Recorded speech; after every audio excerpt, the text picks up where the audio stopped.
नमस्कार। शुरुआत करते हैं बड़ी खबर के साथ। रामलला की नगरी अयोध्या में आज देश के 70 नगर निगमों के मेयर का जमावड़ा लगने वाला है। 2 दिनों तक चलने वाली अखिल भारतीय महापौर परिषद की 111वीं बैठक में अयोध्या के विकास मॉडल पर चर्चा होनी है और साथ ही सभी मेयर महानगरों में स्वच्छता को लेकर मंथन करेंगे। इस कार्यक्रम की शुरुआत नगर विकास मंत्री आशुतोष टंडन करने वाले हैं, जबकि सीएम योगी इस बैठक में वर्चुअल तरीके से जुड़ेंगे। 2 दिन चलने वाली बैठक के साथ ही कई सत्र होने हैं, जिसमें एक सत्र को सीएम योगी भी संबोधित करेंगे।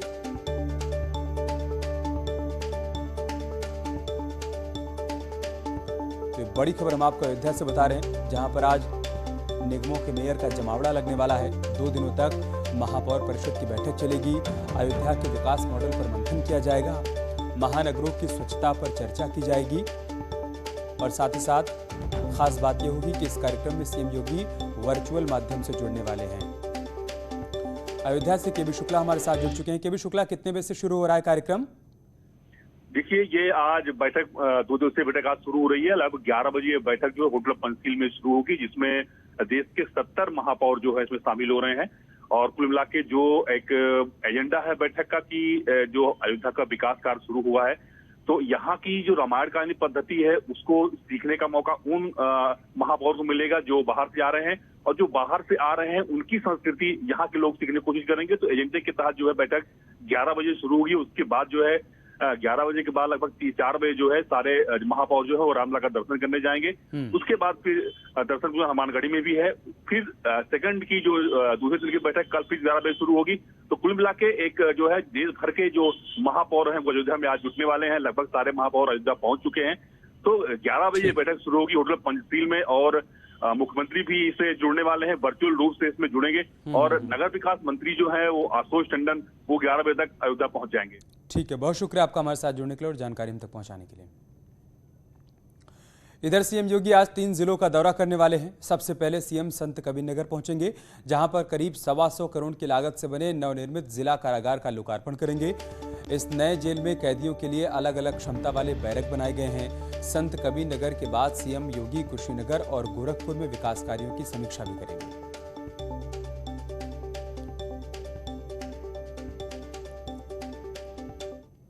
उत्तर प्रदेश की चुनावी जंग फतेह करने के लिए बीजेपी ने बूथ विजय अभियान की शुरुआत की है। पार्टी अध्यक्ष जेपी नड्डा ने 2022 में केंद्र और राज्य सरकार की विकास योजनाओं के दम पर दमदार जीत हासिल करने का दावा किया और साथ ही उन्होंने कार्यकर्ताओं को पार्टी की सबसे बड़ी ताकत को बताया और विपक्ष पर जमकर प्रहार किया।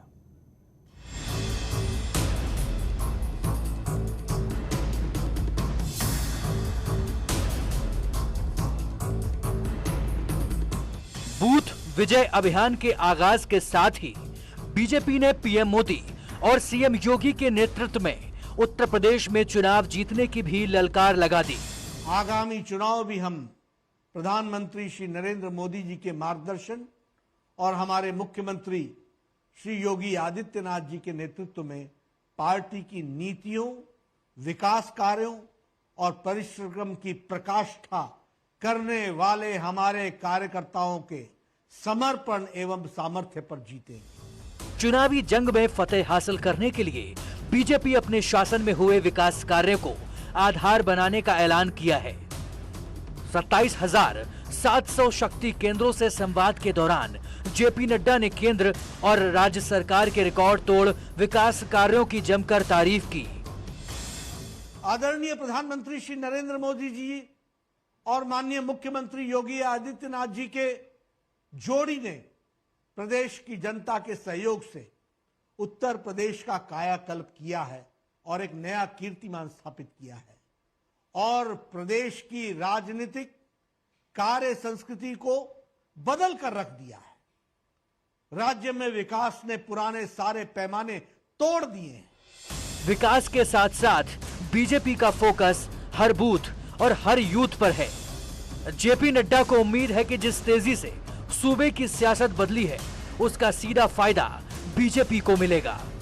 गुंडागर्दी को खत्म हुई है और जातिवाद, परिवारवाद, तुष्टीकरण की राजनीति पर अंकुश लगा है। हमें बूथ से लेकर के यूथ तक को पार्टी के चुनाव अभियान से जोड़ना है।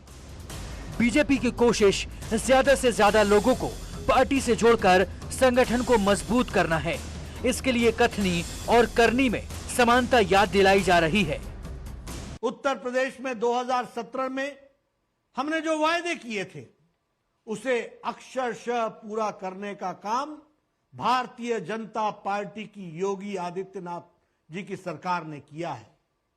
मुझे खुशी भी है और मुझे पूर्ण विश्वास है कि उत्तर प्रदेश की जनता का भरपूर आशीर्वाद योगी आदित्यनाथ जी की सरकार को मिलेगा।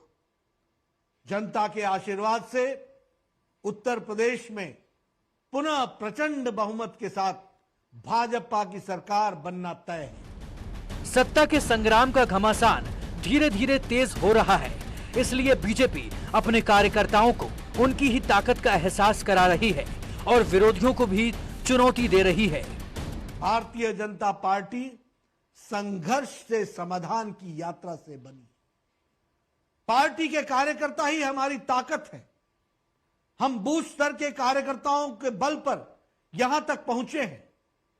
भारतीय जनता पार्टी में वन वे नहीं, टू वे कम्युनिकेशन होता है। बीजेपी अपनी बिसात बिछाकर जीत का दम भी भर रही है, लेकिन विरोधी मौजूदा हालात में बीजेपी की जमीन खिसकने की वजहें गिना रहे हैं। बीजेपी पहले दिन से कैंपेन ही कर रही है। काम कब किया उन्होंने? प्रदेश में ऐसा कोई काम है जो योगी जी बता सकते हैं कि उन्होंने किया है? केवल अखबारों में प्रचार और विज्ञापन देने के अलावा तो प्रचार तो पहले दिन से कर रहे हैं, वही कर सकते हैं क्योंकि काम करने की उनकी क्षमता नहीं है। और जहाँ तक उनके मंत्रियों के जाने का सवाल है, कई लोगों को खदेड़ा जा चुका है गाँव देहात से। जनता के बीच में जाएंगे तो मालूम चलेगा कि उन्होंने कितना दर्द दिया जनता को। चुनावी कसरत के बीच सियासी वार पलटवार का दौर चरम पर है। सवाल इसी बात का है कि जनता किसका साथ देगी। Bureau report, news 18। UP BJP के अध्यक्ष स्वतंत्र देव सिंह और संगठन महामंत्री सुनील बंसल ने दावा किया है कि कार्यकर्ता ही पार्टी की ताकत हैं, लिहाजा उनके दम पर ही एक बार फिर से कामयाबी जरूर मिलेगी। स्वतंत्र देव सिंह ने विपक्ष को भी निशाने पर लिया। हर बूथ पर भारतीय जनता पार्टी चुनाव कैसे जीते, जैसे 2019 के लोकसभा चुनाव में 51% वोट लेकर 1,23,000 बूथों पर चुनाव जीतकर हमने 64 सीटों को जीतने का काम किया था। इसी प्रकार से हर बूथ पर जीतने की योजना और अधिकतम मतदान भारतीय जनता पार्टी के पक्ष में हो, ऐसे मिलाकर हमारे संगठन का स्ट्रक्चर बनाना हो, हर वोटर हर घर तक जाना हो और अंत में अधिकतम मतदान, ऐसा मिलाकर यह बूथ विजय अभियान की योजना उत्तर प्रदेश भारतीय जनता पार्टी ने बनाई है। सपा बसपा कांग्रेस के लोग भ्रष्टाचार की दुकान चलाते हैं, अत्याचार और रात के अंदर गुंडागर्दी करते हैं। उन योगी सरकार बनते हैं उनको तो दिव्य भव्य देश दीपावली का काम होता है और भव्य मंदिर का निर्माण होता है और भव्य कुंभ होता है और गुंडागर्दी समाप्त होती है और बाकी लोग खुशहाल होते हैं। इसलिए कार्यकर्ता बंधुओं से मेरा आग्रह, बूथ के अध्यक्षों से, पन्ना प्रमुख के घर घर जाकर कार्यकर्ता बनाना है, क्योंकि आदरणीय अध्यक्ष के पक्ष में खड़ा होंगे। जब अध्यक्ष के पक्ष में खड़ा होंगे तो लंदन की धरती पर भी जय श्री राम का नारा लगेगा और अयोध्या में भी जय श्री राम का नारा लगेगा। तो यूपी में बीजेपी के बूथ विजय अभियान की शुरुआत हो गई है, तो वहीं अब अखिलेश यादव ने हर बूथ पर यूथ अभियान का ऐलान कर दिया है। अखिलेश यादव ने ट्विटर पर लिखा है, हर बूथ पर यूथ का ऐलान हम कर रहे हैं। जन मन विजय अभियान 2022 के चुनाव में सपा की युवा शक्ति उत्तर प्रदेश के हर बूथ पर जन जागरण करेगी और सपा के सिद्धांतों और कामों के आधार पर जन जन का मन जीतकर हर बूथ पर जन मन विजय अभियान की सफलता भी सुनिश्चित करेगी। यूपी की जागृत जनता लोकतांत्रिक क्रांति लाएगी।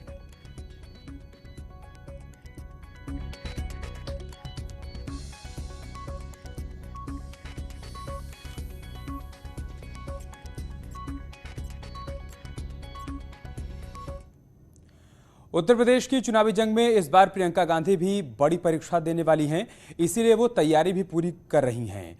नई नीति और नए रोड मैप के साथ प्रियंका ने कांग्रेसियों को जमीन पर उतरने का निर्देश दिया है, जिस पर बीजेपी तंज कस रही है।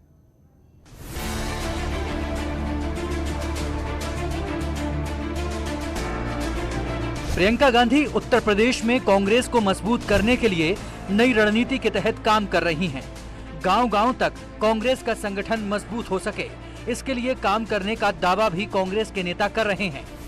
मुझे 42 साल का अनुभव है। प्रियंका गांधी ने जिस ढंग से पोलिंग बूथ स्तर तक, गांव स्तर तक, विकासखंड स्तर तक और न्याय पंचायत स्तर पर जाकर संगठन को मजबूत कर रही, उसके परिणाम आने वाले विधानसभा में कांग्रेस में अच्छे होंगे। यूपी में कांग्रेस की चुनौती खुद को साबित करने और नए सिरे से विश्वास जगाने की है। इसलिए बीजेपी के नेता भी प्रियंका गांधी के दौरे पर तंज कसने में कोई कसर नहीं छोड़ रहे। लीडर विदाउट वर्कर, कार्यकर्ताओं के बिना नेता। तो अब ये देखते हैं कि कहाँ कार्यकर्ता है, कहाँ से ये लाते हैं कार्यकर्ताओं को। कांग्रेस की कमजोर कड़ी यानी संगठन की सुस्ती पर बीजेपी लगातार सवाल उठाती रही है, लेकिन कांग्रेस के तमाम नेता इस बार कुछ अलग होने का दम भर रहे हैं। उत्तर प्रदेश में जिस तरह से कांग्रेस पार्टी ने अपने पहले चरण में जो कांग्रेस पार्टी का संगठन पिछले 30 वर्षों से कमजोर था, उस संगठन के सृजन पर काम हुआ। न्याय पंचायत, ग्राम सभा अध्यक्ष, ब्लॉक अध्यक्ष के गठन की पूरी तरह से रणनीति बना के उनको गठन कर लिया गया। उनको ट्रेंड कर दिया जाए, कांग्रेस की विचारधारा कैसे जन जन तक पहुंचानी है उससे उनको ट्रेंड करके पूरी तरह तैयार कर दिया गया। कांग्रेस पार्टी यात्राओं के माध्यम से 5 टीम के साथ कांग्रेस पार्टी उत्तर प्रदेश की लगभग सभी विधानसभाओं में जाएगी। कांग्रेस पार्टी की जो विचार हैं उनसे अवगत कराएगी। 32 वर्ष पूर्व कांग्रेस पार्टी उत्तर प्रदेश के विकास को जहां छोड़ गई थी, सारी पार्टियां मिलकर उसे आगे नहीं बढ़ा सकी। दावे हर कोई कर रहा है, सबकी कोशिश जनता के बीच अपनी पकड़ मजबूत करने की है। अब देखना होगा कि कामयाबी किसे मिलती है। Bureau report, news 18। Tokyo Paralympic में शानदार प्रदर्शन कर इतिहास रचने वाले भारतीय खिलाड़ियों के साथ पीएम मोदी ने 9 सितंबर को अपने आवास पर खास मुलाकात की थी। चैंपियंस को सुबह नाश्ते पर बुलाकर पीएम मोदी ने सम्मानित किया। इस दौरान पीएम मोदी खिलाड़ियों के साथ कुछ यादगार पल बिताए। इसी यादगार पल को न्यूज़ 18 पर देखिए सुबह 11 बजे। पीएम मोदी मेजबान, चैंपियंस मेहमान। भारत की एक अच्छी प्रतिष्ठा बढ़ा करके आप लोग आए, सिर्फ मेडल लेके आए ऐसा नहीं। आपका कंडक्ट, आपका सबसे बातचीत करने का, तो सारी चीज़ों का एक अच्छा पॉजिटिव इम्पैक्ट गया। और ये क्योंकि जब आप खेलने जाते हो तो एक प्रकार से आप भारत के एम्बेसडर होते हैं। आपको लोग देखते हैं तो भारत को देखते हैं। तो पूरे देश का माहौल बदल दिया आपको तो लगता होगा कि मैं एक मैदान में किसी एक को हराता हूँ, ऐसा नहीं। आपने हारी हुई मानसिकता को हरा दिया है, तो बहुत बड़ी बात है। और मैं मानता हूं कि हमें जीतना भी है और हार को हराना भी है।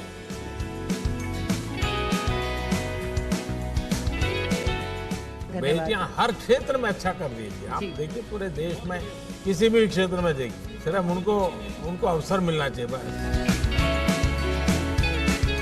जैसे हम लोग बड़ा एक्साइटेड रहते हैं, जैसे आपसे मिलने के लिए थोड़ा नर्वस भी थे, एक्साइटमेंट ही रहता है। आप जैसे आप भी कंट्री को किसी इवेंट में रिप्रेजेंट करने के लिए जाते हैं, तो आपके मन में क्या चलता है सर? आप कैसे उस कंडीशन को हैंडल करते हैं? मेरा घर वाला तो मतलब गांव वाला पूरा जश्न मना रही है। मैं ओलंपिक गए हैं वो खुशी नहीं, हम आपसे मिलने आ रही है वो खुशी से पूरा गांव वाला जश्न मना रही है।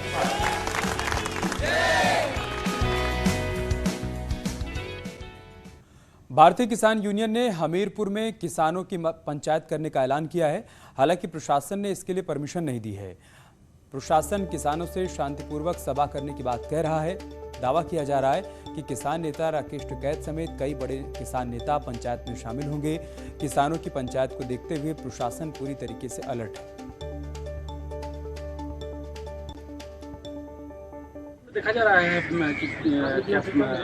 उनके दौरान दिया गया नहीं दिया गया, इन सब चीज़ों की वार्ता चल रही है। और अपनी जो पंचायत कर रहे हैं तो हमारी सरकार दृष्टि उस पर लगी हुई है और यहाँ पर तैयारी पोजीशन में बता दिया गया है कि ताकि सकुशल चीज़ें संपन्न हो, कोई अप्रिय स्थिति न उत्पन्न होने पाए। और चलिए इसके साथ इस बुलेटिन में इतना ही। खबरें जारी हैं, आप बने रहिए हमारे साथ। नमस्कार।